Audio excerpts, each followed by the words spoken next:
here. Remember, the formula is the number of users minus the number of users minus one,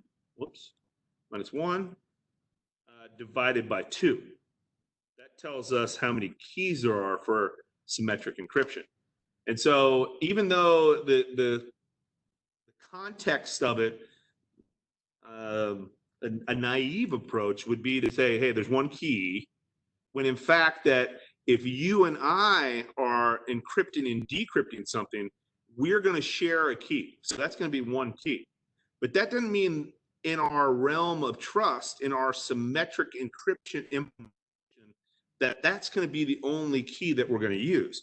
Between you and I, that's going to be the only key that we're going to use.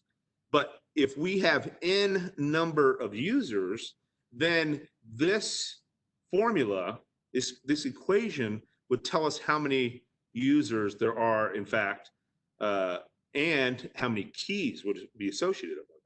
So in this case, we have the plain text. You can see over on the right-hand side, it goes to, we use some sort of encryption algorithm that has withstood the test of Kirchhoff's principle. Remember, publishing the algorithm, not publishing the key being unique to us, and then it withstanding the avalanche effect as well as the birthday attacks.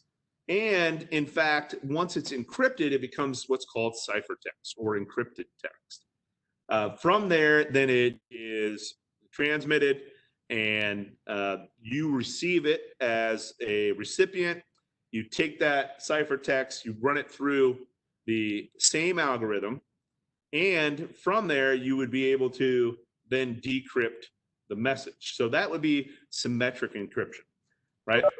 So that's important for us to remember because of the next couple of topics that we're going to jump into. So asymmetric encryption uses, remember what I talked about on the first day, and I'm going to do it, I'll say it again here, uses the public key. And we call it a keyed pair. And that keyed pair, typically, I'm going to do it in an array. So usually what we'll see is we'll see a private key and a public key that typically are what experts call mathematically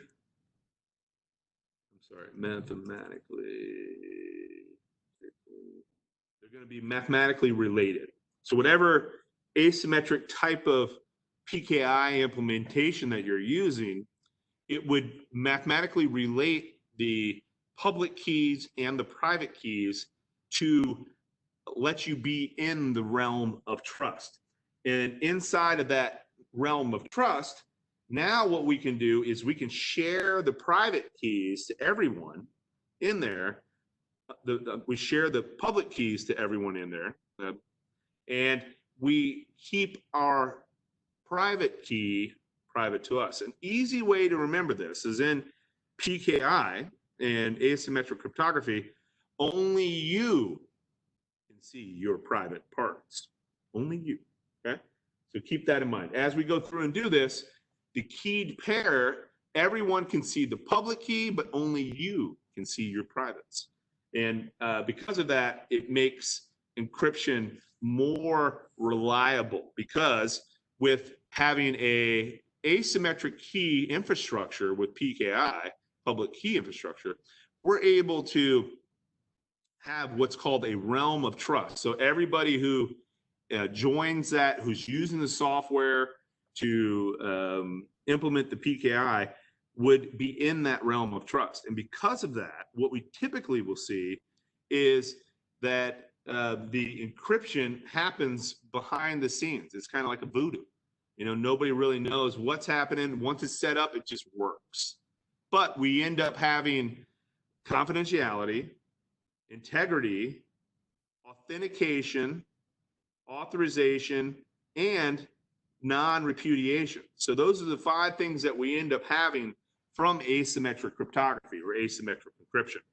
And it's very important that you understand the distinction between symmetric and asymmetric as we go to these subsequent slides right here.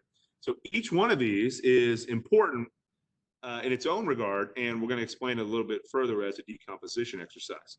So as a hash function, on the other hand, remember, it is not a type of encryption. Even though it says it on the screen here, I would argue that the whoever created this slide is wrong in the encryption. Rather, they're just trying to relate it in a way that makes sense, to throw it in the cryptography bucket. But essentially, this key word that we have here comes into play, and that is what's called a digest here. And here we go. So this digest is important. I remember when I was going to the University of Florida, I didn't have time to do a lot of homework and a lot of extra reading and some things. I had a lot of other things going on while I was there. So one of the things that we would oftentimes hear about are these things that were called Cliff's Notes. And the Cliff's Notes are in a yellow bound little pamphlet that give you the quick and dirty digest of a superset of data.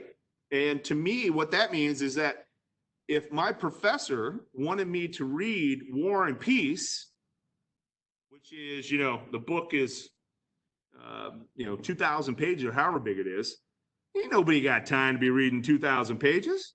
So what we would do is we go up to the University Hub bookstore and we would buy the Cliff's Notes for that.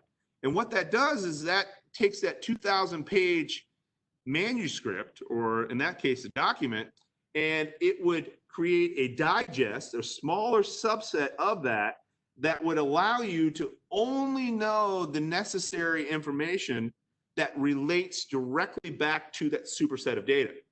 And from that, the digest concept is born. And if you think about it, the periodical or magazine of Reader's Digest is just that. If you go to a doctor's office and you see a Reader's Digest there, typically those Reader's Digest articles will be a condensed version by either a very popular magazine article from another periodical, like maybe Forbes or Sports Illustrated or Vogue or GQ or whatever. They take those authors who had this awesome publication in a magazine, Reader's Digest does, and then they contract them to say, hey, yo, you had this 15-page article in GQ. Can you condense that for me down to 2 pages, maybe 500 words? We'll pay you, $1 million.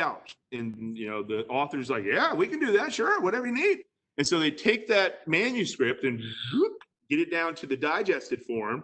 And now with Reader's Digest or things like that, where it's condensed version, you can actually use it while you're waiting in the waiting room, or, take it in the bathroom. And, but essentially it's something that you can read very quickly, and you don't have to spend a lot of time going through and digesting the entirety of the superset of information. And so that's where the beauty, if you will, of a digested or a hash function comes into play, because we take something that's very, very large, like a file, for instance, and we're able to take some unique information about that file, bring it into an algorithm, and then get a string of characters that says, this is specifically, uniquely related back to this article or this file. And if anyone else in the world opens this exact same file, they will get this exact same hash output. And because of that, hashing works. Whereas if you go in and change any variable in that file or that message, the hash would be different. It's very easy to prove integrity and non-repudiation based off of what I just said in inputting a variable and then having an output based off of a algorithm that is hashed.